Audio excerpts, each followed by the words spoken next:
বিশ্বনবী জনাব মুহাম্মদুর রাসূলুল্লাহ সাল্লাল্লাহু আলাইহি ওয়াসাল্লাম এমন একটা সময়ে এই পৃথিবীর জমিনে এসেছিলেন যে সময়টিতে অন্যায়, অবিচার, জুলুম, নির্যাতন, জিনা, ব্যভিচার,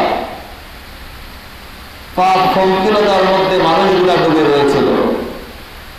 এজন্য যে সময়টাকে বলা হতো আইয়ামে জাহিলিয়ার যুগ, অন্ধকারাচ্ছন্ন যুগ। আইয়ামে জাহিলিয়ার যুগ, অন্ধকারে যখন মানবতার নিঃশ্বাস নেওয়ার জায়গাটুকু দখল করে নিচ্ছিল, ঠিক সেই সময় মক্কার সংক্রান্ত কুরাইশ বংশে 570 খ্রিস্টাব্দে 12 রবিউল আউয়াল সোমবার, মতান্তরে 9 রবিউল আউয়াল সোমবার এই পৃথিবীর জমিনে আগমন করেন সর্বকালের, সর্বযুগের সর্বশ্রেষ্ঠ মহামানব, মানবতার মুক্তির দিশারি, রাহমাতুল লিল আলামিন, সাইয়্যিদুল মুরসালিন, খাতামুন নবিয়্যিন, নবী মুহাম্মদুর রাসূলুল্লাহ সাল্লাল্লাহু আলাইহি ওয়াসাল্লাম।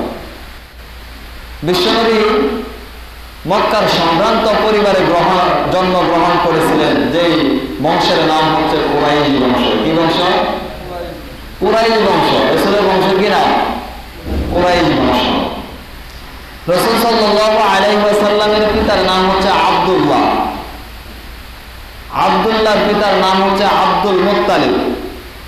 তার পিতার নাম হচ্ছে হাশিম। হাশিমের পিতার নাম হচ্ছে আব্দে মানাফ।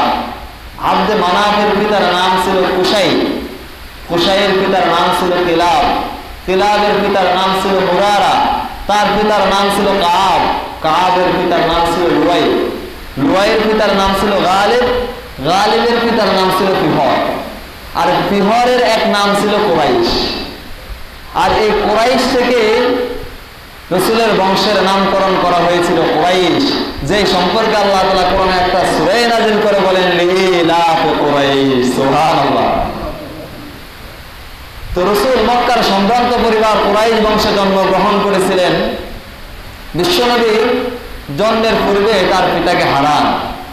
জন্মের 6 মাস পূর্বে রাসূল বাবা হারিয়েছেন। জন্মের 6 বছর পর মাকেও হারিয়েছিলেন। আল্লাহ বলেন আলাম ইয়াজিদকা ইয়াতীমা ফাআওয়া, নবী আমি কি আপনাকে এতিম অবস্থায় পাই নাই?